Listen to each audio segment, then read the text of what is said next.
अकोला जिला नियोजन समिति की बैठक में राज्य के उप मुख्यमंत्री और अकोला जिले के पालक मंत्री देवेंद्र फडणवीस ने विभिन्न विकास कार्यों की समीक्षा की। इस दौरान उन्होंने जिले में विकास कार्यों की योजना, स्वीकृत धनराशि एवं निधि व्यय की जानकारी लेकर विकास कार्यों की स्वीकृति प्रदान की। डीसीबी की बैठक में जिले में विकास कार्यों की योजना को मंजूरी देकर सरकार द्वारा पूर्व में की गई विकास कार्यों पर लगी रोक को हटा दिया गया है। इस दौरान पालक मंत्री देवेंद्र फडणवीस ने कहा कि नए कार्यों के प्रस्ताव को आमंत्रित किए गए हैं और विकास कार्यों के प्रस्तावों को तुरंत मंजूरी दी गई है। स्कूलों में कक्षाओं के निर्माण और ग्रामीण सड़कों के निर्माण, सड़क मरम्मत कार्य के लिए भी राशि उपलब्ध कराई जाएगी। उन्होंने कहा कि सड़क निर्माण कार्य के दौरान लापरवाही और भ्रष्टाचार को अब बर्दाश्त नहीं किया जाएगा। 15 दिवसापूर्वी जी राज्य सरकारने काढला आहे त्यामध्ये सर्व प्रकारची स्थगिती आपण दूर केली आहे आणि सगळे अधिकार पालकमंत्र्यांना दिलेले आहेत।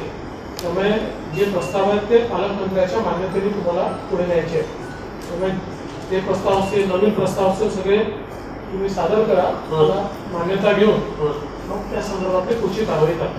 आम्हाला तर भरत नाही त्याच्यात काही ना काही कारवाई तर करावी लागेल। बाकी मला असं वाटतं की शाळा साधारणपणे सील होऊ नये, काय त्यांना हप्ते पाडून द्या, काय अजून करा, असं आपण सगळे मिळून या जिल्ह्याच्या विकासाकरता प्रयत्न करणार आहोत आणि आपलीच ती जबाबदारी आहे।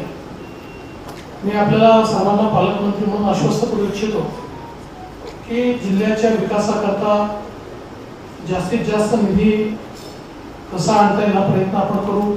अकोला में पुलिस अधीक्षक के नए कार्यालय का राज्य के उप मुख्यमंत्री और अकोला जिले के पालक मंत्री देवेंद्र फडणवीस ने उद्घाटन किया। इस दौरान उन्होंने कहा कि इस नए भवन की भव्यता तभी बढ़ेगी जब कार्यालय में आने वाले प्रत्येक नागरिक को न्याय मिलेगा।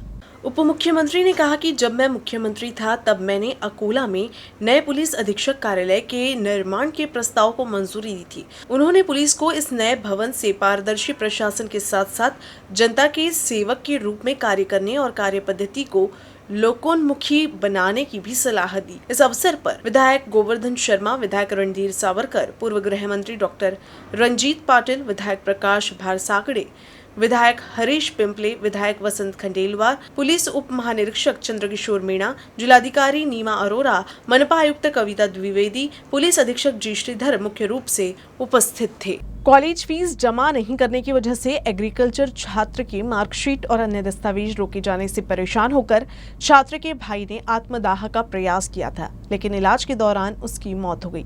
ये पूरा मामला बुल्ढाना जिले के घोड़े एग्रीकल्चर कॉलेज का है। अब इस मामले में कॉलेज प्रबंधन के खिलाफ कार्रवाई की मांग की गई है। मृत युवक का नाम जीवन मुबडे है।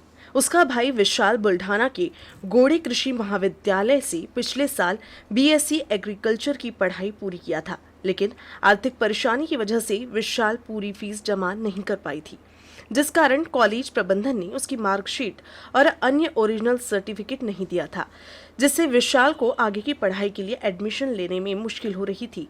विशाल और उसके रिश्तेदार जीवन मुबडे ने कई बार कॉलेज प्रबंधन से निवेदन किया, लेकिन फिर भी ओरिजिनल सर्टिफिकेट नहीं मिलने पर जीवन ने कॉलेज के सामने ही आत्मदाह की कोशिश की थी, जिसमें वो करीब 55% जल गया था, जिसके बाद उसे बुल्ढाना के जिला अस्पताल में इलाज के लिए भर्ती कराया गया था, लेकिन हालत बिगड़ने पर उसे नांदेड़ के अस्पताल में भर्ती कराया गया था, जहां इलाज के दौरान उसने दम तोड़ दिया। इस घटना के बाद अब कॉलेज प्रबंधन के खिलाफ कार्रवाई की मांग की जा रही है।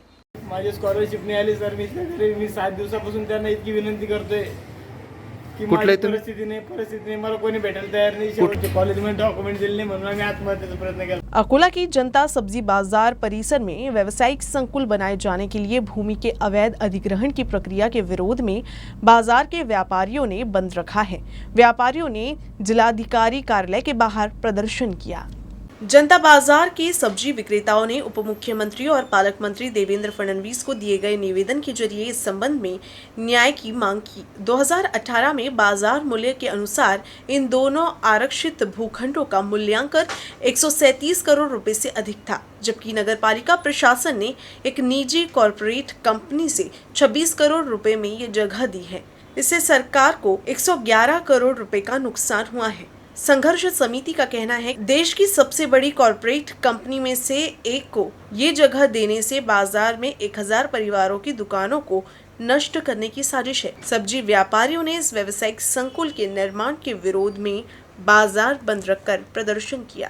हक्क आम्हाला मिळायला पाहिजे. आम्ही 50 वर्षांनी या बाजारात आहोत. भाजीपाला विकत आहे. आमचं कुटुंब याच्या मागं आहे.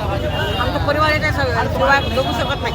आमची मागे पुरी झाली पाहिजे अशी आम्हाला हक्काची विनंती आहे. जनता बाजार आम्हाला मिळायला पाहिजे. आमचा जनता बाजार आम्हाला मिळाला पाहिजे. हेच आमची मागणी आहे. अकोला जिले के तलेगांव खुर्द में दलित बस्ती के रास्ते में विद्रुपा नदी में अक्सर मानसून के दौरान बाढ़ आ जाती है, इसलिए दलित बस्ती और तलेगांव खंडाला गांव के बीच संपर्क टूट जाता है। इस मार्ग पर प्रसिद्ध मनसा माता मंदिर है, लेकिन बरसात में यहां तक पहुंच पाना मुश्किल है, इसलिए स्थानीय ग्रामीणों ने विद्रुपा नदी पर तत्काल पुल बनाने की मांग की है। इंदिरा नगर हिवरखेड़ के पास तलेगांव खुर्द में खंडाला रोड पर एक बड़ी दलित बस्ती है। इस बस्ती में बड़ी संख्या में लोग रहते हैं, लेकिन हर बार यहाँ के लोगों को बरसात के मौसम में भारी परेशानी का सामना करना पड़ता है। विद्रुपा नदी में बाढ़ आने पर यहाँ के लोगों का अन्य गांव से संपर्क टूट जाता है और बाढ़ के कारण मानसून के दौरान सैकड़ों छात्र शिक्षा से वंचित हो जाते हैं। जहां सरकार ग्रामीण विकास के लिए करोड़ों रुपए खर्च कर रही है, वही ग्रामीणों का कहना है कि किसी भी जनप्रतिनिधि ने यह पुल बनाने पर गंभीरता से ध्यान नहीं दिया, जबकि ये पुल गांव के लिए बेहद जरूरी है। बुल्ढाना शहर में एक 40 वर्षीय व्यक्ति की अज्ञात आरोपी ने गला चीरकर हत्या कर दी। ये घटना शिवाजी विद्यालय के पास डॉक्टर वाघ दवाखाने के सामने हुई। मृतक व्यक्ति का नाम संतोष जाधव बताया जा रहा है और वो बुल्ढाना शहर के जुना गांव में सत्यनारायण मंदिर के पास रहता था। मृतक के भाई श्री कृष्ण जाधव द्वारा की गई शिकायत के आधार पर बुल्ढाना पुलिस ने अज्ञात आरोपी के खिलाफ मामला दर्ज कर जांच शुरू कर दी है। सीसीटीवी फुटेज के अनुसार मृतक पैदल जा रहा था और एक दोपहिया पर सवार युवक ने धाराधार हथियार से उसके गले पर वार किया, जिसके बाद संतोष नीचे गिर गया। हादसे के बाद उस रास्ते से कई वाहन गए, लेकिन किसी ने उसकी मदद नहीं की। अत्यधिक खून बहने से संतोष की घटनास्थल पर ही मृत्यु हो गई। तो एक मजूर वर्गातील व्यक्ती असून गवंडी यांच्या हाताखाली काम करीत होता। त्याला जो जखमी करून मारण्यात आलं त्याबद्दल पोलीस तपास सुरू आहे। त्याकरिता सध्या एकूण 4 टीम आम्ही तयार केलेल्या आहे आणि ती वेगवेगळ्या पद्धतीने आपला तपास करीत आहे। लवकरच हा याच्यातील आरोपी मुख्य कोण आहे हे याचा शोध घेऊन त्याला अटक करण्याची आम्ही कार्रवाई करीत आहोत। अकोला पुलिस ने शनिवार को शहर में रूट मार्च किया। आगामी त्योहारों के मद्देनजर पुलिस अधीक्षक जी श्रीधर और अपर पुलिस अधीक्षक मोनिका रावत के मार्गदर्शन में रूट मार्च निकाला गया। रूट मार्च में पुलिस अधीक्षक जी श्रीधर, उपविभागीय पुलिस अधिकारी सिटी कोतवाली के थानेदार, जुने शहर, Ramdaspet, Akot file, civil lines police station के थानेदार सहित बड़ी संख्या में पुलिस कर्मचारी शामिल थे। रूट मार्च शहर के विभिन्न इलाकों से गुजरते हुए सिटी कोतवाली चौक पहुंची।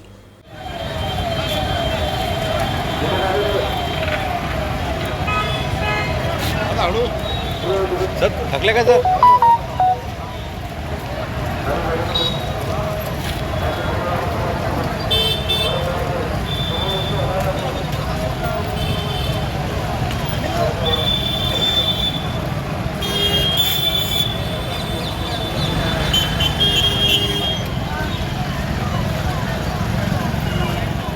अकोला में दुर्गा जी की 9 दिन विधिवत पूजा के बाद ढोल नगाड़ों की धुन पर विसर्जन किया गया।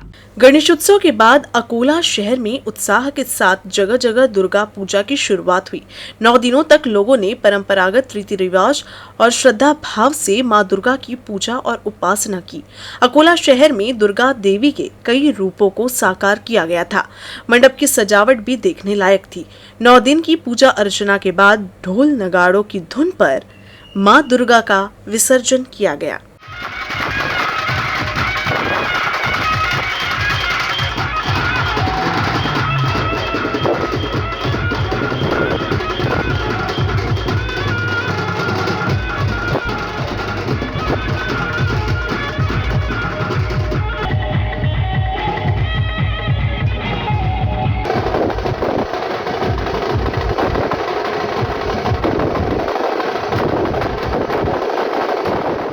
बुल्ढाना और अकोला जिले की सीमा पर शेगांव अकोट मार्ग पर लोहारा गांव के पास मान नदी पर बने ब्रिटिश कालीन पुल पर ट्रक के फंसने से इस मार्ग पर घंटों यातायात बाधित रही।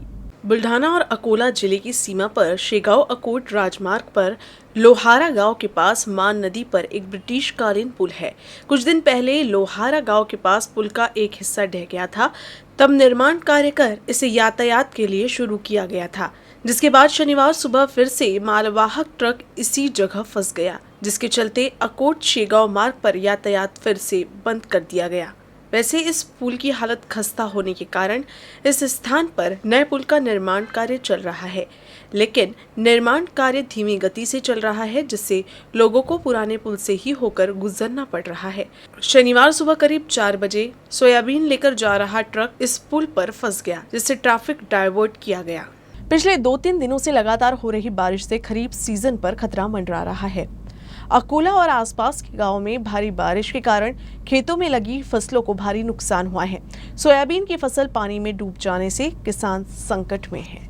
अकोला में पिछले 3 दिनों से बारिश हो रही है और लगातार हो रही इस बारिश से किसानों की फसल खराब हो गई है।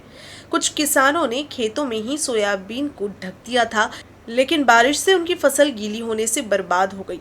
बारिश के कारण खरीफ सीजन में सोयाबीन, कपास, अरहर, ज्वार आदि फसलों को भारी नुकसान हुआ है, जिससे परेशान किसानों ने सहायता की मांग की है। काल दिनांक 7/10/2022 रोजी या पावसाने पातूर तालुक्यामध्ये हजेरी लावली असता भंडास खुर्द या गावामधील शेतकऱ्याचे अतोनात नुकसान झाले आहे। सोयाबीन पिकाला कोंब फुटले आहेत। शेतकऱ्यांच्या शेतामध्ये पाणी साचलेलं आहे। याकडे शासनाने गांभीर्याने लक्ष देऊन शेतकऱ्यांना तात्काळ मदत जाहीर करावी। मागच्या वेळेस आम्ही शासनाला म्हणजे गेल्या 15 ते 20 दिवसा अगोदर आम्ही शासनाला म्हणजे जिल्हा कलेक्टर मॅडमला आणि तहसीलदार साहेबाला आम्ही निवेदन दिले असता शासनाने आम्हाला कुठल्याही प्रकारची मदत दिली नाही। त्याच्यामध्ये आमचा पातूर तालुका म्हणजे अतिवृष्टी आणि पीक विम्यामधून आमचा पातूर तालुका पूर्णपणे वगळला। त्यानंतर आता शेतकऱ्याचा हे हाती आलेला जो तोंडाशी आलेला जो घास आहे, हा घास देखील निसर्गाने हिरावून घेतला आहे।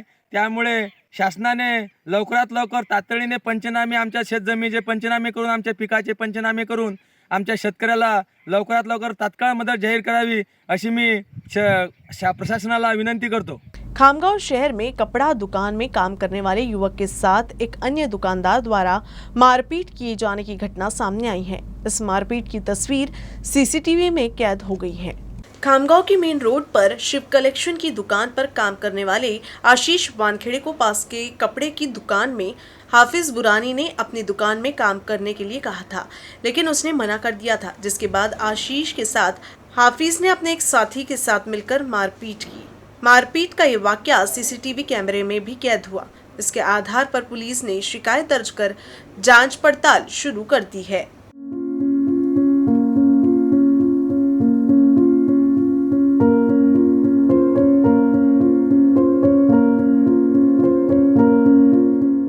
न्यूज रूम से बस इतना ही। खबरों का सिलसिला यूं ही चलता रहेगा। आप देखते रहिएगा UCN न्यूज अकोला।